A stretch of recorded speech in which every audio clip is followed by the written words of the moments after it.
La médiocrité n'est pas une nouveauté dans l'histoire des hommes. De tout temps, on la retrouve ici et là dans toutes les couches de la société. Mais la grande nouveauté de notre époque, c'est que l'âme médiocre, ce sachant médiocre, a la hardiesse d'affirmer les droits de la médiocrité et de les imposer partout. Les opinions des masses tentent à remplacer la science et les réflexions des sages et à faire table rase de tout ce qui n'est pas comme elles, de tout ce qui est excellent, individuel, qualifié et choisi. Mais ce règne des masses, cette domination égalitaire, est-elle inéluctable? Ou bien est-elle que le symptôme d'une civilisation encore riche en potentialités, mais se laissant aller à la dérive, faute d'ambition? C'est ce que nous verrons aujourd'hui avec José Ortega y Gasset et son analyse de la révolte des masses.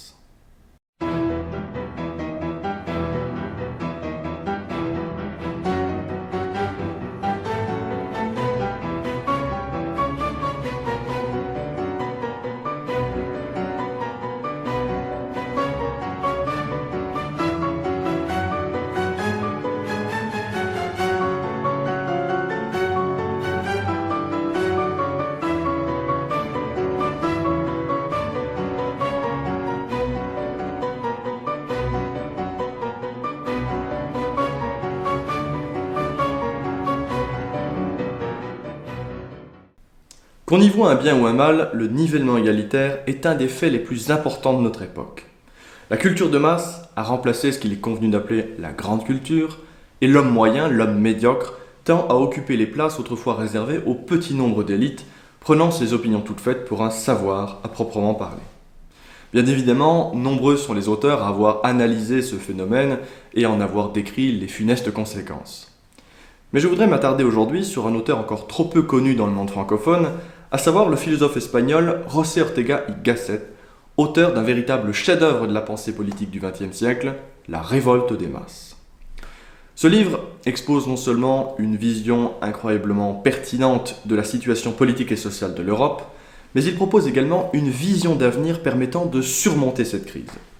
En effet, étranger à toute forme de décadentisme, le livre d'Ortega est incroyablement revigorant pour toute personne désireuse d'œuvrer au renouveau de la civilisation européenne. Mais avant d'exposer les grandes idées de ce texte, je voudrais dire quelques mots de son auteur. José Ortega y Gasset est né à Madrid en 1883 et mort dans la même ville en 1955 à l'âge de 72 ans. Issu d'une famille de journalistes, Ortega reçoit une solide formation classique dans un collège jésuite et entame très tôt des études de philosophie à Madrid.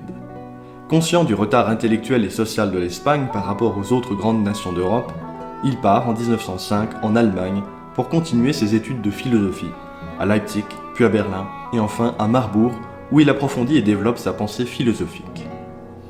Au terme de ses études, il revient à Madrid et devient professeur à l'université. Pour comprendre le fond de sa pensée, il faut connaître l'ambition qui sous-tend l'ensemble de son œuvre à l'époque. Ortega voudrait être l'éducateur de l'Espagne. Il pense en effet que son pays est en retard et en état de décadence depuis fort longtemps, et il aimerait le ramener au niveau de la France, de l'Allemagne et de la Grande-Bretagne. Pour œuvrer à la modernisation de son pays, il use donc de tous les moyens à sa disposition. Ses cours à l'université, bien entendu, mais aussi des journaux comme España ou le quotidien El Sol, qu'il fonde en 1917, une revue, la Revue d'Occident fondée en 1923, et même une maison d'édition via laquelle il patronne de nombreuses traductions d'œuvres philosophiques, mais aussi scientifiques. La pensée qu'il développe à cette époque est extrêmement profonde philosophiquement, mais aussi très claire dans son expression.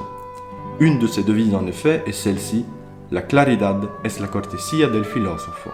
La clarté est la courtoisie du philosophe. Il rédige alors de nombreux essais importants comme Méditation sur Don Quichotte, L'Espagne invertébrée, Le thème de notre temps ou encore La révolte des masses. La guerre civile qui éclate dans son pays en 1936 le contraint néanmoins à l'exil, en France, en Argentine et au Portugal. Sans être pour autant un partisan déclaré de Franco, son hostilité envers les communistes lors de la guerre d'Espagne explique peut-être en partie le peu de succès que son œuvre rencontra en France. En 1946, il retourne à Madrid et crée l'Instituto de Humanidades afin de préparer l'après-franquisme, mais ne rencontre pas le succès escompté. C'est en Angleterre, aux États-Unis et surtout en Allemagne où il fait la plupart de ses conférences que ses idées sont davantage lues et discutées. Quand il meurt, en 1955, l'Espagne, et avec elle l'Europe, perd un des plus grands esprits de son siècle. Il est donc temps désormais de rendre à ce philosophe la place qu'il mérite. L'œuvre de José Ortega y Gasset est riche et complexe, abordant de nombreux thèmes de la philosophie et de la métaphysique, mais je voudrais me concentrer aujourd'hui sur son chef-d'œuvre politique, à savoir la révolte des masses. Un des signes qui montre que nous avons affaire à un véritable classique de la pensée, c'est quand on peut lire un livre bien des années après sa parution sans que ce dernier ait perdu la moindre fraîcheur. Or, il en va précisément ainsi avec la révolte des masses, près d'un siècle après sa parution, qui n'a rien perdu de la puissance et de l'originalité de son propos. Publié en Espagne en 1929, le livre d'Ortega est donc écrit une dizaine d'années après la Première Guerre mondiale et constitue une sorte de méditation sur la crise de civilisation que connaît l'Europe à cette époque. La première chose qui frappe aux yeux du spectateur, dit-il, c'est la révolte des masses, c'est-à-dire l'avènement des masses au plein pouvoir social dans la vie publique. Alors il ne faut pas entendre par là un sens strictement politique, mais d'abord et avant tout intellectuel, moral, économique et même religieux, pourquoi pas, comprenant jusqu'à la façon de voir, de se vêtir et de jouir de la vie. La société, dit-il, est toujours l'unité dynamique de deux facteurs, les minorités et les masses. Alors, par minorité, il entend les minorités d'élite. Les minorités sont des individualités ou des groupes d'individus spécialement qualifiés, alors que la masse, tout simplement, est l'ensemble des individus non qualifiés. Mais il convient de ne pas accorder à ce terme de masse un sens trop étroit si on ne veut pas passer à côté du livre. La masse ne fait pas ici référence à la masse prolétaire ou à la masse populaire. L'opposition masse-élite ne doit pas être comprise comme l'opposition marxiste, prolétaire-possédant. Non, la masse fait ici référence à un type humain auquel peuvent très bien appartenir le banquier inculte, l'industriel ignare ou encore le prolétaire abruti. La masse est dévoreuse d'énergie sans en produire aucune qui soit créative, tel est peut-être ce qui la caractérise le plus. Or, nous avons assisté au XXe siècle à une prise de pouvoir par la masse. Loin de n'être qu'une quantité indifférenciée à laquelle l'élite donnait une forme, la masse s'est mise à prendre le pouvoir en tant que masse. La masse, sans cesser d'être masse, s'est mise à supplanter l'élite. Ainsi qu'il le note, la masse, c'est l'homme moyen. C'est ainsi que ce qui était une simple quantité, la foule, prend une valeur qualitative. C'est la qualité commune, ce qui est à tous et à personne. C'est l'homme en tant qu'il ne se différencie pas des autres hommes et n'est qu'une répétition du type générique. Un peu à la manière du bouddhisme orthodoxe qui se divise en deux pratiques religieuses, à savoir le grand véhicule, donc le bouddhisme Mahayana, qui est rigoureux et ardu, et le petit véhicule, donc le bouddhisme Hinayana, qui est plus grossier et plus accessible au grand nombre, la division de la société en masse et minorité d'élite n'est pas une division en classe sociale, mais plutôt une division en classe d'hommes. Et cette division ne peut être résumée par un simple tableau hiérarchique entre classe supérieure et classe inférieure. Alors, il est certes évident, reconnaît Ortega, que l'on trouvera dans les classes supérieures, quand elles sont véritablement supérieures, une plus grande quantité d'hommes qui adopteront le grand véhicule, si je puis dire, que dans les classes inférieures, mais on pourrait à la rigueur trouver une masse et une élite dans chaque classe sociale. Or, une des grandes caractéristiques de notre temps, selon Ortega, est la prédominance de la masse et de la médiocrité, jusque dans les groupes où la sélection était traditionnelle. Dans la vie intellectuelle, par exemple, qui suppose et requiert le discernement de la qualité, on assiste au triomphe progressif des pseudo-intellectuels non qualifiés, comme le remarquait déjà José Ortega au début du XXe siècle. La masse a donc résolu de s'avancer au premier rang de la société et nous assistons au triomphe d'une hyper-démocratie dans laquelle la masse impose ses lois, ses aspirations et ses goûts. Mais comment en est-on arrivé là ? Après tout, la masse n'a pas décidé consciemment de prendre le pouvoir. Une telle subversion est la conséquence de certaines situations historiques particulières. Elle est la conséquence d'un long mûrissement des idées démocratiques et égalitaires d'une part, et de l'incroyable développement de la technique d'autre part. Voyons concrètement de quoi il s'agit selon Ortega. Du VIe siècle après Jésus-Christ à l'an 1800 à peu près, la population européenne n'a jamais réussi à dépasser les 180 millions d'habitants. Or, de l'an 1800 à 1914, c'est-à-dire en un peu plus d'un siècle seulement, la population européenne s'est élevée de 180 à 460 millions d'habitants. En 3 générations, dit Ortega, l'Europe a produit de la pâte humaine dans des proportions tellement gigantesques que toute son ère historique s'en est trouvée submergée. Mais ce qui est intéressant, ce n'est pas simplement que la population européenne ait drastiquement augmenté. Ce qui est intéressant, c'est que ce contraste démographique met en relief quelque chose d'inattendu et de vertigineux. Cet accroissement subit de la population européenne signifie que d'énormes masses d'hommes ont été projetés dans l'histoire à un rythme trop accéléré pour les intégrer parfaitement dans l'histoire traditionnelle de l'Europe. À cet égard, l'homme moyen du XXe siècle, écrit Ortega, ressemble d'une certaine façon à une sorte de primitif surgi inopinément au milieu d'une vieille civilisation. Je reviendrai sur cette idée d'homme primitif dans un instant. L'incroyable amélioration des conditions de vie a permis un essor sans précédent de la population européenne, mais la domination intellectuelle des écoles de pensée égalitaire, issues du XVIIIe siècle, n'a pas réussi à l'éduquer. Pire encore, elle lui a inoculé violemment l'orgueil des moyens modernes, mais non l'esprit ayant présidé à leur création. Aussi, les nouvelles générations d'Européens ne veulent-elles rien avoir avec l'esprit ancien. Les nouvelles générations européennes, écrit Ortega au début du XXe siècle, se disposent à prendre la direction du monde comme si le monde était un paradis sans traces anciennes, sans problèmes traditionnels et complexes. Le nouvel homme, cet homme-masse, fut préparé par le XIXe siècle et est le produit de la démocratie libérale d'une part et de l'industrialisation et des avancées techniques d'autre part.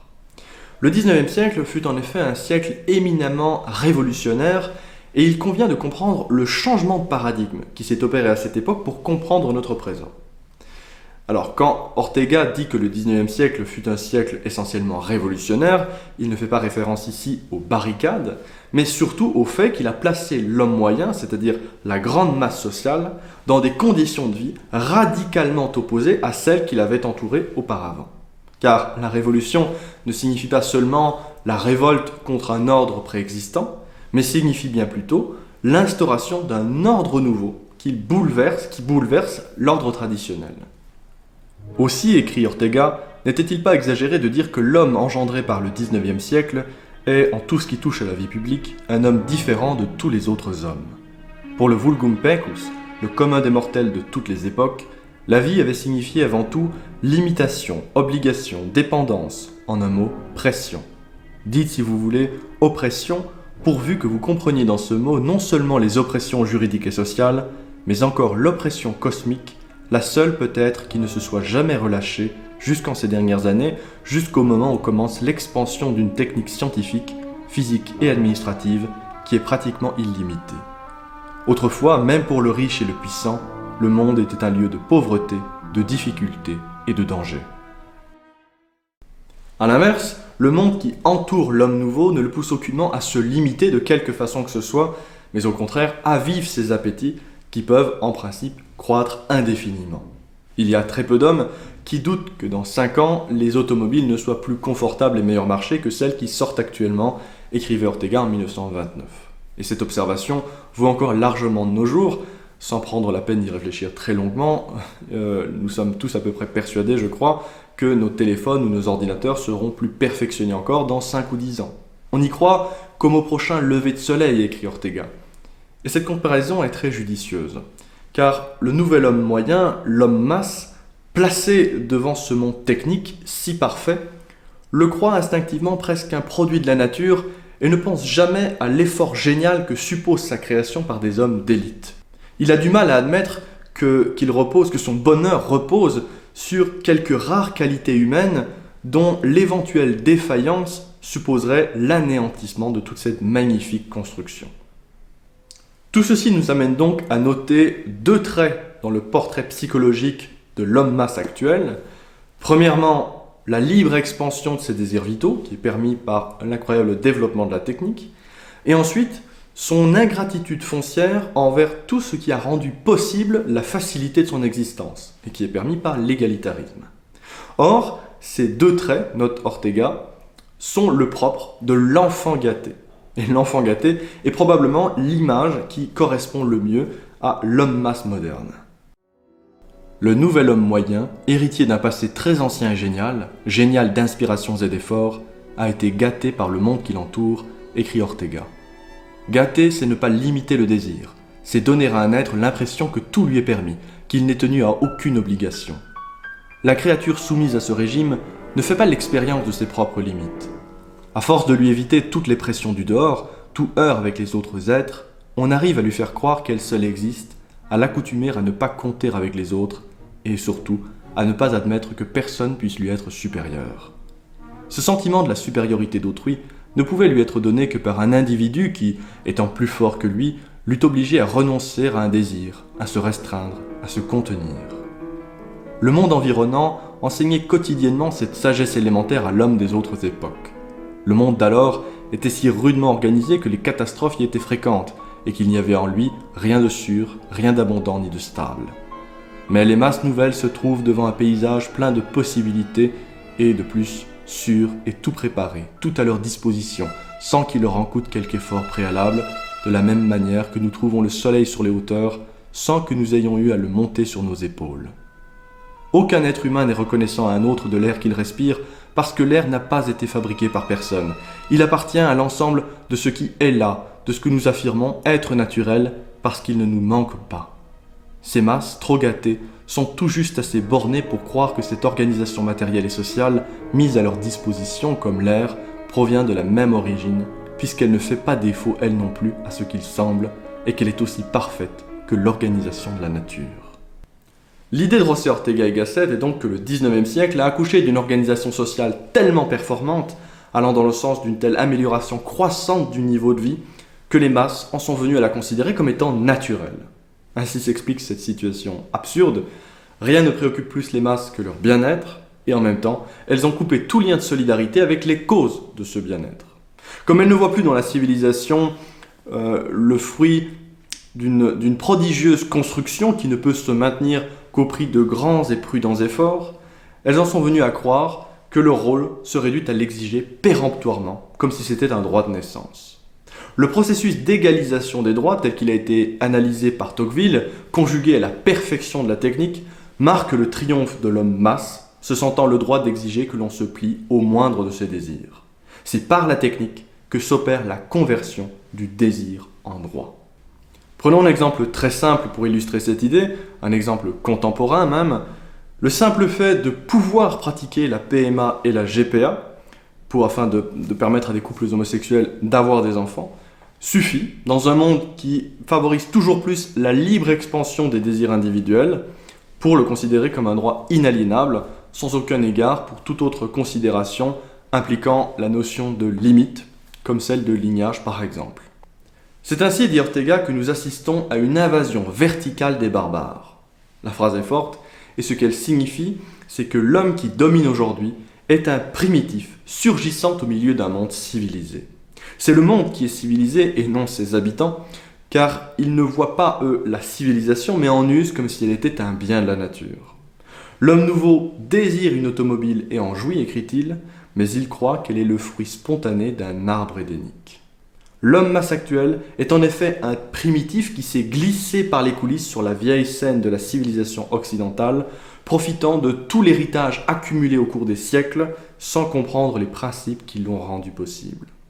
La meilleure illustration de la barbarie contemporaine pour Ortega est justement la disproportion qui existe entre le profit que tire l'homme moyen de la science et la gratitude qu'il lui témoigne, ou pour mieux dire, qu'il ne lui témoigne pas. L'homme masse est donc l'individu qui refuse de reconnaître toute forme de supériorité et se sent le droit inné d'exiger toutes sortes de commodités ou d'avantages de la part d'un monde auquel il estime ne rien devoir. Se sachant vulgaire, il proclame le droit à la vulgarité et se défend de reconnaître toute instance supérieure. Mais pour comprendre l'homme masse dans toute sa dimension, il faut le comparer au type d'homme qui lui est opposé, à savoir l'homme d'élite. Si l'homme masse n'impose aucune règle à ses désirs, l'homme supérieur, l'homme d'élite, bien au contraire, vit tout entier dans une règle qu'il s'impose à lui-même. Comme le disait Barès, le secret des forts est de se contraindre sans répit. L'atmosphère égalitaire est tellement étouffante à notre époque qu'il devient difficile de se figurer ce que signifie réellement la supériorité. On a tendance à y soupçonner une vile prétention, une arrogance injustifiée. Or, comme ce terme n'est plus compris comme il devrait l'être de nos jours, je voudrais lire un long passage de José Ortega y Gasset qui constitue selon moi une des plus belles définitions de l'homme d'élite. L'homme supérieur, l'homme d'élite, est caractérisé par l'intime nécessité d'en appeler de lui-même à une règle qui lui est extérieure, qui lui est supérieure, et au service de laquelle il s'enrôle librement. Contrairement à ce que l'on croit habituellement, c'est la créature d'élite et non la masse qui vit essentiellement dans la servitude. Sa vie lui paraît sans but s'il ne la consacre au service de quelque obligation supérieure. Aussi, la nécessité de servir ne lui apparaît pas comme une oppression, mais au contraire, lorsque cette nécessité lui fait défaut, il se sent inquiet et invente de nouvelles règles plus difficiles, plus exigeantes qui l'oppriment. Telle est la vie discipline, la vie noble. La noblesse se définit par l'exigence, par les obligations et non par les droits. Noblesse oblige. Vivre à son gré est plébéien, le noble aspire à l'ordre et à la loi, écrivait Goethe. Les privilèges de la noblesse ne sont pas, à l'origine tout au moins, des concessions ou des faveurs, mais des conquêtes. Et en principe, leur maintien suppose que le privilégié devrait être capable de les reconquérir à tout instant, si cela était nécessaire ou si quelqu'un les lui disputait. Les droits privés, ou privileges, ne sont donc pas une possession passive ou une simple jouissance, mais au contraire, ils représentent les limites où se haussent les efforts de l'individu. En revanche, les droits communs, comme ceux de l'homme et du citoyen, sont une propriété passive, pur usufruit et bénéfice, don généreux du destin auquel tout homme peut participer et qui ne correspond à aucun effort, à moins que ce ne soit l'effort de respirer et de demeurer sain d'esprit. Les droits impersonnels, on les a, mais les droits personnels, il faut les soutenir.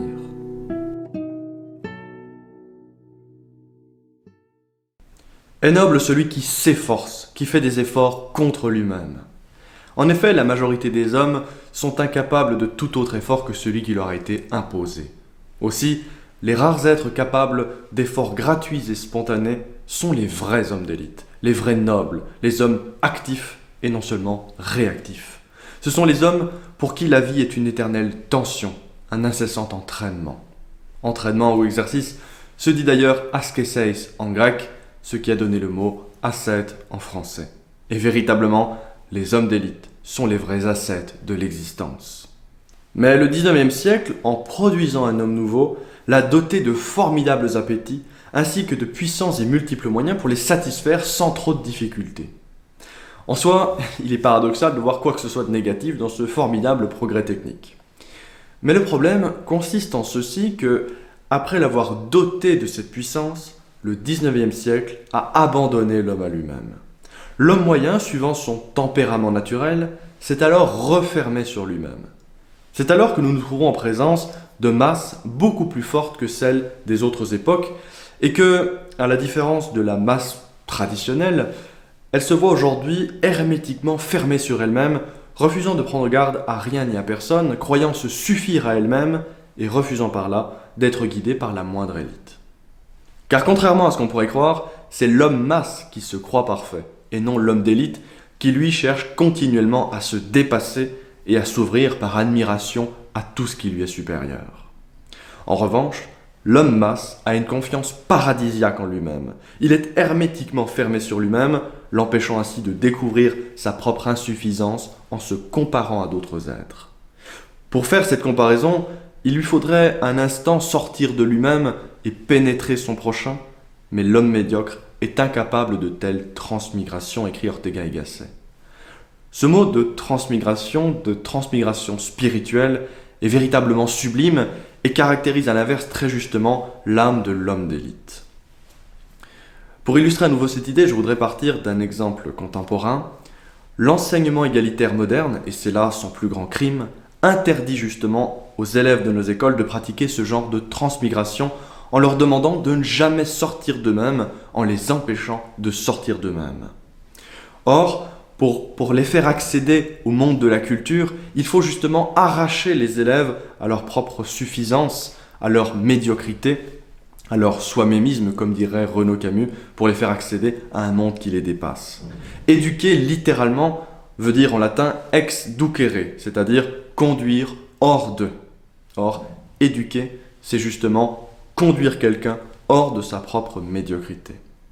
De même, dans l'ordre intellectuel, la médiocrité se marque notamment chez tous ces gens qui lisent un livre ou écoutent une conférence, non pour apprendre quelque chose, mais uniquement pour censurer le texte ou la conférence, si ce dernier ne coïncide pas avec l'ensemble des lieux communs dont leur tête est pleine. Nous vivons donc dans un monde où la médiocrité règne de plus en plus. Le constat d'Ortega, pour brillant qu'il soit, n'en paraît pas moins sombre. Et à ce stade du raisonnement, on pourrait donc croire qu'Ortega partage les réflexions de certains de ses contemporains sur la décadence inéluctable de la civilisation européenne, à commencer par le plus fameux d'entre eux, à savoir Oswald Spengler, dont Ortega respectait et connaissait très bien l'œuvre. Mais son point de vue est tout autre en fait. Tout d'abord, la philosophie de l'histoire d'Ortega n'admet pas de déterminisme ni de fatalisme historique. Mais surtout, il estime que la situation ayant conduit à la constitution de l'homme-masse moderne est porteuse, paradoxalement, de riches potentialités. Cela paraîtra surprenant, mais malgré les critiques impitoyables qu'il adresse à l'homme-masse moderne, Ortega refuse de dire que les Européens sont en décadence. Mais pourquoi donc ? La décadence, selon lui, consiste à regarder le passé avec mélancolie et à trouver sa raison d'être dans ce qui fut et non dans ce qui sera. Mais est-ce bien ce qui nous guette aujourd'hui, demande-t-il ? Comme je l'ai dit plus tôt, ce que la révolution industrielle et le 19e siècle ont apporté de radicalement nouveau dans notre vision du monde, c'est le sentiment que nous ne sommes plus aussi limités qu'autrefois et que rien n'est impossible en somme. Or, vivre pour Ortega consiste à choisir une route parmi de nombreuses routes possibles. La vie, écrit-il, est avant tout vie possible. Elle est ce que nous pouvons devenir en effet. La vie consiste à décider, parmi des possibles, ce que nous pouvons être. La vie se compose donc de deux éléments essentiels, la circonstance et la décision. La circonstance, qui regroupe l'ensemble des possibilités, est la partie donnée ou imposée à notre vie. Nous pouvons l'appeler le monde ou notre monde. Voici ce qu'écrit Ortega à ce sujet. La vie ne choisit pas son monde. Vivre, au contraire, c'est se trouver d'emblée dans un monde déterminé et irremplaçable, c'est-à-dire dans ce monde actuel. Notre monde est la part de fatalité que comprend notre vie. Mais cette fatalité vitale n'est pas semblable à la fatalité mécanique. Nous ne sommes pas projetés dans l'existence comme la balle du fusil dont la trajectoire est absolument déterminée. La fatalité qui nous est échue lorsque nous tombons dans ce monde, le monde est toujours ce monde d'à présent, est toute contraire. Au lieu de nous imposer une trajectoire, elle nous en impose plusieurs et par conséquent nous force à choisir. Surprenante condition que celle de notre vie.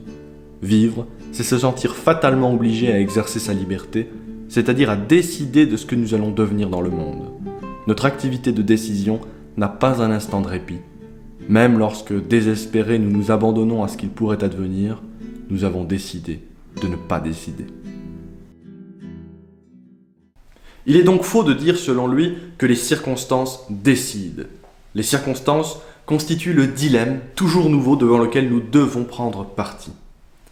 Or, cette vie dans le monde moderne, donc ce monde d'après la révolution scientifique et technique, si on la considère comme un ensemble de possibilités, eh bien, cette vie, dit-il, est magnifique et exubérante, supérieure même à toutes celles que nous avons connues jusqu'ici dans l'histoire.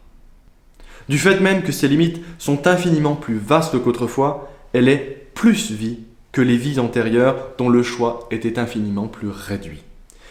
Mais si elle est plus vie, dit Ortega, elle est aussi plus problématique, car le choix qu'il nous faut poser est aussi plus angoissant. Du fait que la vie contemporaine a repoussé la plupart des limites qui faisaient la charpente des siècles antérieurs, la vie moderne ne peut plus s'orienter uniquement à l'aide du passé, elle doit apprendre à découvrir son propre destin, écrit Ortega. Et c'est là tout le paradoxe et l'ambiguïté de notre époque, selon lui. Si notre époque paraît en décadence, ce n'est pas parce que son existence est vouée à suivre mécaniquement la route du déclin, mais parce qu'elle sait au fond d'elle-même que tout est possible, y compris le pire, à savoir le retour de la barbarie. On ne peut facilement formuler ce que notre époque pense d'elle-même, écrit Ortega. Elle croit valoir plus que toutes les autres, tout en se croyant un début, et sans être sûre de ne pas être une agonie. Quelle formule pourrions-nous choisir ? Celle-ci peut-être. Plus que toutes les autres époques, et inférieure à elle-même, très forte, mais non moins incertaine de son destin, orgueilleuse de ses forces, et les craignant en même temps. L'homme-masse est l'homme dont la vie est sans projet et s'en va à la dérive. Et c'est pourquoi il se vautre dans la médiocrité, bien que ses pouvoirs et que ses possibilités soient énormes. S'il est permis de parler de décadence de l'Europe, c'est en ceci pour Ortega que notre temps n'est pas à la hauteur de lui-même, qu'il n'est pas à la hauteur de la force vitale et créatrice dont il est le porteur.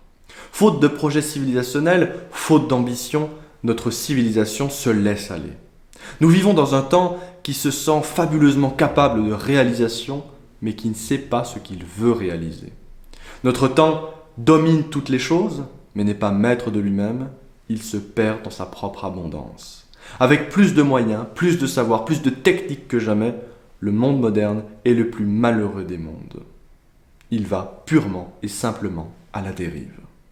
Or, de même qu'une existence humaine n'acquiert de sens que dans le choix qu'elle pose, décidant ainsi d'imposer une forme à sa vie, la civilisation européenne se trouve à un carrefour de son existence, devant elle aussi décider de la forme qu'elle imposera à sa destinée.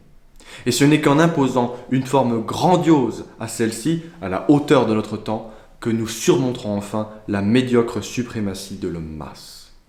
Car la vie humaine doit être vouée à quelque chose, à une entreprise glorieuse ou humble, à une destinée illustre ou obscure. Si on ne la dévoue pas à quelque chose, la vie marchera disjointe, sans tension et sans forme. Or, pour paraphraser Ortega, nous assistons maintenant, depuis plusieurs décennies, au gigantesque spectacle d'innombrables âmes qui marchent perdues dans leur propre labyrinthe sans avoir rien à quoi réellement se vouer. Notre époque a simplement perdu sa raison d'être et doit la reconquérir, et ainsi la vie continuera. C'est pourquoi Ortega pose cette question gênante. Cette apparente décadence ne serait-elle pas en vérité la crise bienfaisante qui permettrait enfin à l'Europe d'être véritablement l'Europe? Car nous vivons un interrègne, dit-il, terme qui sera repris bien des années plus tard par Giorgio Locchi et par Guillaume Faye. Cela signifie non seulement que les anciennes structures de société ayant régi l'Europe pendant des siècles ont touché à leur fin et que les nouvelles structures pouvant permettre de faire face au monde de demain n'ont pas encore surgi, mais cela signifie également que nous ne savons plus quelle civilisation dominera, commandera le monde de demain. Car en effet, l'Europe, pendant des siècles, à travers ses royaumes et ses États-nations, a commandé le monde. Aujourd'hui, sa suprématie s'effondre. Mais si l'Europe veut à nouveau commander, écrit Ortega y Gasset, il lui faut maintenant se renouveler et dépasser les anciennes formes, les anciennes structures qui ont fait sa grandeur autrefois, mais qui ne sont plus aujourd'hui qu'un poids inutile sur ses épaules. Pour la première fois, écrit-il, l'Européen, en se heurtant dans ses projets économiques, politiques, intellectuels aux limites de sa nation, sent que ses projets, c'est-à-dire ses possibilités de vie, son style vital, sont en disproportion avec le cadre du corps collectif dans lequel il est enfermé. Il a découvert alors qu'être anglais, allemand ou français, c'est être provincial. Il a donc découvert qu'il est moins qu'avant, puisqu'autrefois l'anglais, le français et l'allemand croyaient chacun de son côté qu'ils étaient l'univers. C'est là qu'il faut voir, à ce qu'il me semble, la véritable origine de cette impression de décadence qui afflige l'Européen. Il s'agit donc d'une origine purement intime et paradoxale, puisque la présomption d'avoir diminué naît précisément du fait que sa capacité s'est accrue et se heurte à une organisation vieillie, à l'intérieur de laquelle elle ne peut plus se développer à l'aise. Telle est la véritable situation de l'Europe pour Ortega.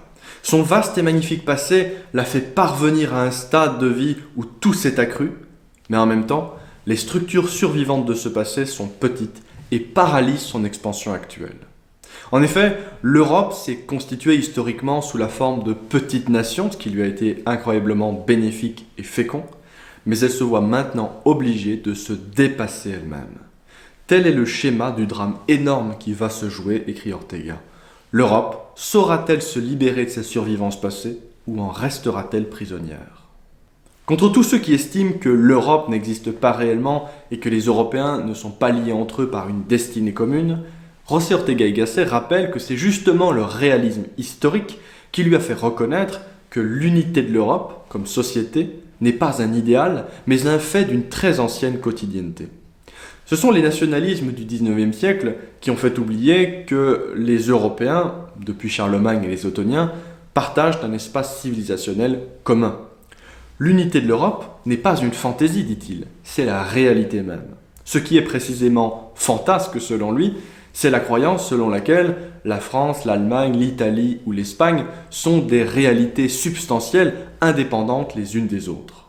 Ainsi qu'il le note, « Si nous faisions aujourd'hui le bilan de notre contenu mental, opinions, normes, désirs, présomptions, nous remarquerions que la plus grande partie de ce contenu ne vient pas au français de sa France ni à l'espagnol de son Espagne, mais du fond européen commun. En effet, ce que nous avons d'européen pèse beaucoup plus en nous aujourd'hui que notre portion différenciée de français, d'espagnol, etc.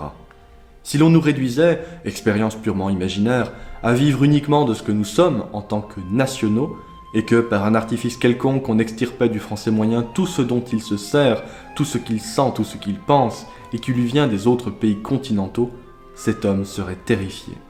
Il verrait qu'il ne lui est pas possible de vivre avec ce maigre recours purement national, mais que les 4/5 de son avoir intime sont des biens de la communauté européenne.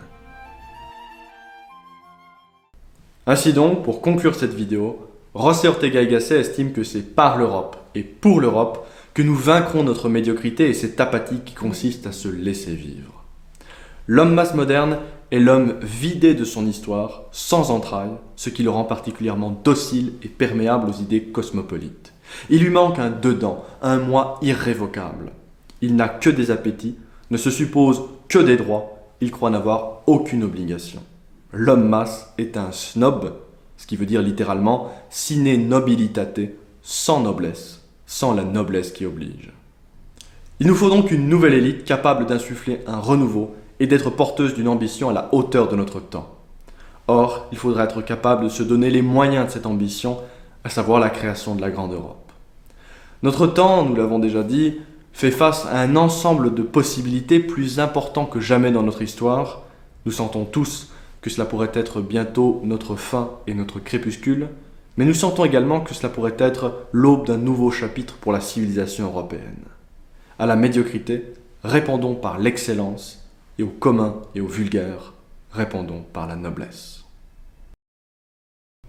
Voilà, cette vidéo est terminée, j'espère qu'elle vous a plu. Si c'est le cas, n'oubliez pas de mettre un pouce bleu en bas de la vidéo, de vous abonner à la chaîne YouTube pour ne pas manquer la suite des vidéos qui vient, et à mettre en commentaire ce que vous en avez pensé, si cela vous a inspiré quelques réflexions ou même quelques désaccords avec Ortega, pourquoi pas. Vous pouvez également me suivre sur les réseaux sociaux habituels, je mettrai quelques liens en description de la vidéo. Et si vous voulez m'aider à développer davantage cette activité, vous pouvez le faire en passant par Tipeee par exemple. Je vous en serai extrêmement reconnaissant. Ensuite, si vous voulez approfondir la pensée de José Ortega y Gasset, je vous invite tout naturellement à lire La Révolte des masses, bien évidemment. Comme je vous l'ai dit, il s'agit d'un livre relativement accessible, même si on n'est pas chevronné en philosophie. Le texte est d'une très grande intelligence tout en étant très clair. Donc c'est une des réelles qualités de la plume d'Ortega. Alors, ce livre a été indisponible pendant très longtemps en français. Il était très difficile pour le public francophone de se le procurer. Or, fort heureusement, il a été réédité il n'y a pas très longtemps par les Belles Lettres, ce qui fait qu'il est maintenant facilement trouvable. Il suffit de le commander, je crois, dans quelques librairies.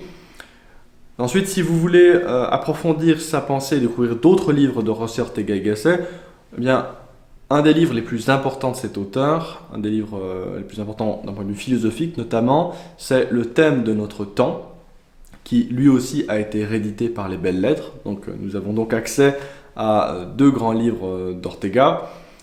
Pour les hispanophones, donc ceux qui maîtrisent l'espagnol, la lecture de L'Espagne invertébrée est aussi très importante.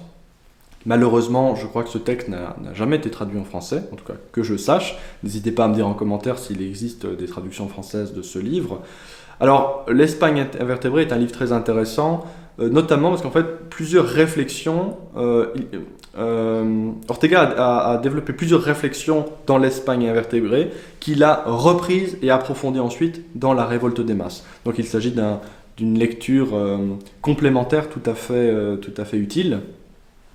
Et enfin, il y a également plusieurs rééditions ou éditions inédites et traductions de petits textes d'Ortega qui ont été faites récemment. Des textes comme L'Histoire comme système, la méditation sur la technique, par exemple. Donc ce sont des petits textes édités par Alia, je crois, qui ne sont pas très chers, qui se trouvent assez facilement également dans les librairies, qui peuvent constituer un bon complément à votre lecture de José Ortega y Gasset si cela vous intéresse. Voilà, j'espère que cette vidéo vous a plu. Je vous remercie à nouveau pour votre écoute et je vous dis à très bientôt, j'espère.